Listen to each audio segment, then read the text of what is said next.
Well, hello you guys and welcome back to my channel. I'm sorry if you can hear my fan, but as I say in almost every single video, I live in Puerto Rico, so it's really hot in here and I really can't turn my fan off. Today we're going to be talking about every single book I read in January. I am so proud of myself. I know booktubers normally read about 17 books every month, but the fact that I read more than one book, I am so proud and I want to continue this streak. So let's talk about them. First book I read this month, the first book of the year, was Every Day by David Levithan.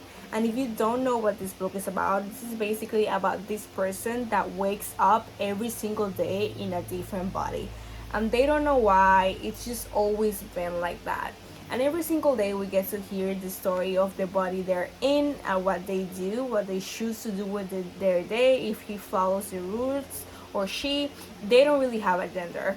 And the premise of the story is basically he falls in love with a girl. We get to see how this person falls in love with this girl, and they have to choose every day what to do when they wake up in a different body, if they're going to see this girl.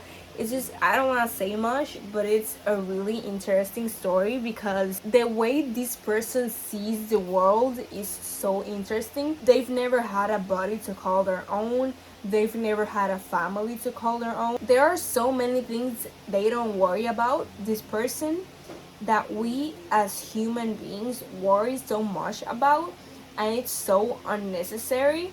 Like, why are we worrying so much about if we like this person? Like, why are we so worried about gender? Like, why does it matter? This person doesn't have a gender, and their exploration of it is so interesting. Like, the love story is great, but what I loved most about this book is the exploration of this person and gender, and how they don't really have one, and how they don't really care, or how they never really had a family, and how it affects them or how it doesn't affect them, what they care and what they don't care about, what we care so much about, and what this person doesn't think twice about. So I don't really know what to say, just read this book. I really like it. There's a second book. I don't think I'm going to be reading it because I've read the reviews and it's basically the same book but on the girl's point of view, and I'm not really into that. But the third book, which continues the story, I'll probably hope I read it at some point. I gave this book 5 stars. Great, amazing start to the year. Loved every single page of it. So then the next book I read was Hope, a memoir by survivors or of survival in Cleveland. This story, if you haven't read, is of 3 girls that were kidnapped for almost or more than 10 years in Cleveland by this man called Ariel Castro. And this book is a memoir. Obviously I can't rate this. I gave it 5 stars, but I couldn't ever rate it less than 5 stars even if I didn't like the story, because how are you gonna rate someone's story? It's their life story, is what they went through.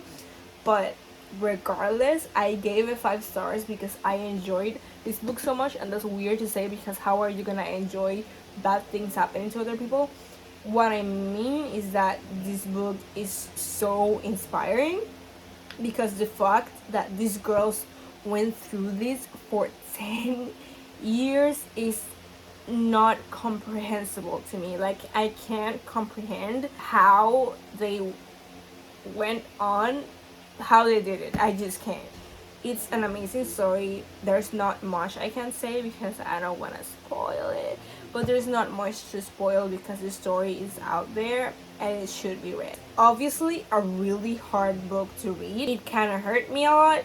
I was in the mood to read it, so I just read it really fast. Obviously, trigger warning, there's a lot of SA stuff in this book, so if you're not able to read that, don't read this book because it will trigger you. It can give you nightmares. Like, it almost gave me nightmares to the point where I stopped reading this book and I kept thinking about what this man did, because to me it is triggering, but I just wanted to read it. I just felt like reading it. Sometimes I'm kind of a masochist. I knew it was gonna affect me in some way, but I wanted to read it, so I did. So I'm not always in the mood to pick up a book like this, but I was, and so I did. But yeah, trigger warning, be very aware. It's an amazing story, but it's a really strong story, so don't just pick it out on a whim. Think about it and then pick it out. Then the next book I read was very different, more lightheaded, and that was Fangirl by Rainbow Rowell. If you don't know what Fangirl is, where have you been? Fangirl is a story about a girl that writes fan fiction for two characters of a book series, and basically this is about her story of going to college and starting college. She is a twin. She has a twin named Ren. She is Kath, and Ren and Kath have always been together, but Ren, when she started college, wants to be more divided. She wants to find people on her own, and Kath has to deal with that, and she has lots of anxiety about it. I really like stories about famous people, which is why I like this book. She isn't famous, but she deals with fame in a hidden way because she does write her stories and a lot of people read them, and that's why I like this book. I like books about college, I like little love stories, and I really like this book. The only thing I didn't like was the ending, not because it's bad or good, just because I was expecting more. I kept waiting for more, and honestly I wanted more. Like, this book, it's not short, it's almost 500 pages, but it felt short to me. I wanted more, and I gave this book 4 stars because the ending just felt rushed. It felt like there was a lot of things that weren't addressed, that I was hoping that they had like a resolution, and then they just didn't, and then the book ended, and I felt empty inside. I had so much happiness, and then I felt empty inside. So that's the only reason why it gets 4 stars. But really, it's a cool book for young adults, obviously. It's really cute, and I really liked it. And then the last book I read in January is Follow Me Back by A.V. Jager. Probably saying that name wrong. But this book follows 3 points of views, and it's basically about, first, this girl that has agoraphobia. She can't go out of her house because of a traumatic event we don't know about when we start reading the book.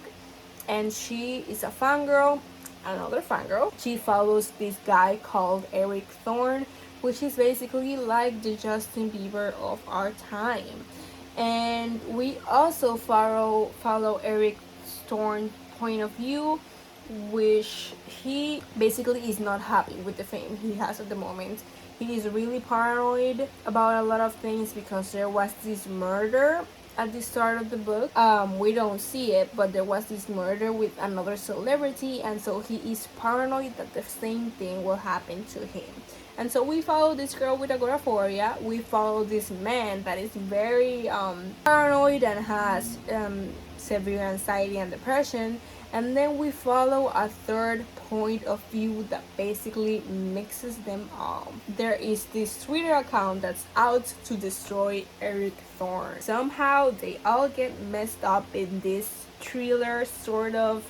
There's At the start of the book, we learned that there was this crime committed, and there's this interrogation scene, and we see that she is in the interrogation and he is too. So both of them, because of this account, something happened, and we just find out why as we read it. I gave it 3 stars. Why? As I said, I love books about famous people, so I thought this was a book I was gonna love, but the characters were just I get that we have to have character development, but the Eric Thorne's character, I really did not like him at first because I get that he's paranoid about this murder, but he is so ungrateful to his fans. Like, so ungrateful. and I just think that he should be grateful for what he has. And I really disliked him a lot at first, but then I got it, I understood. But things just happened too fast paced on this book. Things happened and we just didn't see them happening. Like, we saw a conversation with them, and then they had a friendship, and we're like, where, how did this friendship happen? Like, where did it come from? Like, I just didn't see it happen, and that's why I didn't feel connected to this book. Normally I love books like this, but this was, it just was too fast paced, and I really didn't care about anything that happens to the characters. I didn't end up caring about the crime. There was a love story, I didn't end up caring about the love story. I didn't end up caring about anything at all. It took me a long time to read this book. Like, I really wanted to finish it, and I just read it because I started reading it. But yeah, those were the 4 books I read in January. As a whole, I read 4 books, and I read 1,485 pages in January. That is more than I read in the whole year of 2021. In 2021, I read like 800 pages, only 3 books. So I'm really proud of myself. Here are the books I read in January. I hope you guys enjoyed this video, and if you want to stick around, I will be doing more book videos. I will be reviewing from now on every single book I read. So I think I'm gonna be reviewing Follow Me Back, which is a recent book I read, and I'm reading some other books right now which I'll review too. And every single month I will do my reading wrap up with everything I read in the month. So if you're excited for that, then follow me, because I've been uploading every single day in February, and almost every single video has been about books. I hope you stick around, and I'll see you tomorrow. Bye.